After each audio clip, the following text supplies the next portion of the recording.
Hey, told you guys there's nothing to worry about.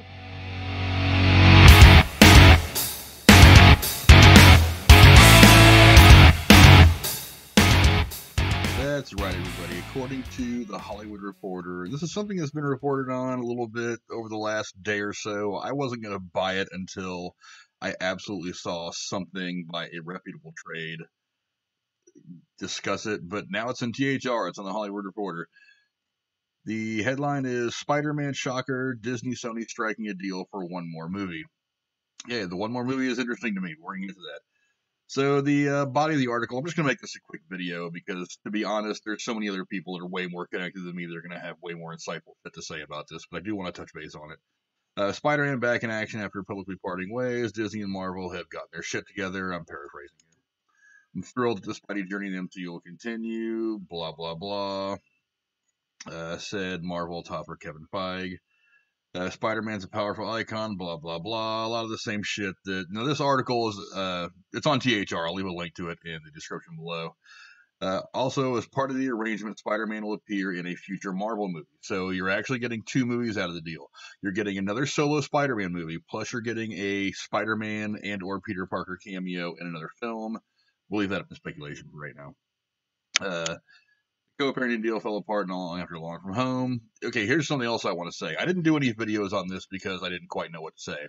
But when the whole deal fell apart between Sony and Marvel, everybody was blaming Sony like it was Sony's fault that this thing went to shit. Sony was riding Marvel's coattails, and once they got big enough to where they could make a bunch of money without Marvel, they decided to walk away. Nothing could be farther from the truth. Sony actually wanted to negotiate another deal that would have kept Spider-Man in the MCU for quite some time. Disney shit directly on their fucking foreheads. Disney wanted some ungodly amount of money. They wanted absolute control over the property, and Sony, very rightly so, said, no, we're not giving you control over our most valuable property. We got this property from Marvel years ago for a reason. We're not giving them up. We just made a movie that made $1 billion. Why would we give that to you? Why would we give you control of our most valuable IP? So for those of you out there who are talking about boycotting Sony, that is absolute bullshit. If you want to boycott somebody over this, boycott Disney. They're the ones that basically shit on everybody's head. But anyway, that's all I'm going to say about that. Terms of the new deal were not revealed, but it will allow Marvel and its chief Feige to produce and run creative point on one more movie that would star Tom Holland, the actor who is the current incarnation of the web-slinging hero. Depending on how things go, more movies could be in the offing. I have to wonder a few things. A, why just one movie? One standalone Spider-Man movie. That's what this article is saying, is that they've signed a deal for one more Spider-Man specific standalone film, not for two. They've signed for one more film, and then plus some of their cameo where Spider-Man or Peter Parker is going to pop up somewhere. Who the hell knows where that's going to be? My question is why not sign a longer deal? Why not sign a 3, 4, 5 picture deal? Or a 3, 4, 5 movie appearance deal, however you want to specify it. Why not do that? Is it because they don't know if they want to deal with Venom yet? Because I think Venom has a lot to do with this. I think when Venom first came out, that there wasn't a whole lot of ideas to how he might fit in with Spider-Man, because you don't want to just send out another Spider-Man because it might be a little confusing. Hence the reason why I'm not over the moon about this Joker film. But we'll go into that later. Probably when I do my review after I see it. But can you have Venom without having Spider-Man? That was one of the big questions. I think you can, but I think they're better when they're together. I mean, obviously you can, because I was one of the people that was kind of poo-pooing the Venom movie until I saw it. I actually thought it was pretty good. There were some things about it that were a little off, but it wasn't that bad of a movie. But I really do want to see Venom and Spider-Man somehow get together. This incarnation of Venom get together with this incarnation of Spider-Man. I think that would be really fun. Now, how does that happen? And Spider-Man stays involved with Marvel was always the question, because if you put them together, obviously Venom is going to have to become part of the larger MCU. I think there's easy ways to do it. It's all in the writing, but that's just me. So that's one of my questions, is how does Venom play into all this? The second question is, what's next? We're going to be doing all this again in a year, or a year and a half, 2 years, something like that. It says the partnership between Sony and Marvel has been fruitful at the box office. We all know that Far From Home made $1.1 billion. with the first one making 880.1 million. Not a bad number in its own right. He was a huge part of Endgame and Avenger and Infinity War. We all know that. There was plenty of incentive to drive the two sides to return. Shared revenue at box office receipts notwithstanding, the success of Spider-Man also drives other lanes. Sony, for example, has a slate of Spider-Man-centric characters that are in the early stages of getting their own movies, with Venom already a hit and a sequel to start shooting in November. Morbius, another title. All this is something that raises more questions. How does all this other Spider-Man surrounded stuff affect the larger MCU? That's why I think that this movie deal that they signed is only for one picture plus a cameo, because they want to see how they're going to work all this out. They're not going to do anything. They're not going to do anything knee-jerk. They didn't sit down just 2 days ago and start writing Morbius and Craven and all these people into the MCU.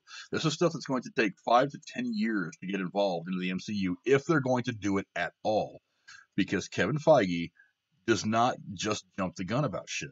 It's not something he does impulsively. He's got all this shit planned out. That's why we're not going to see any of the stuff they just bought from Fox Entertainment in the MCU for at least 5 years. Nothing in Phase 4.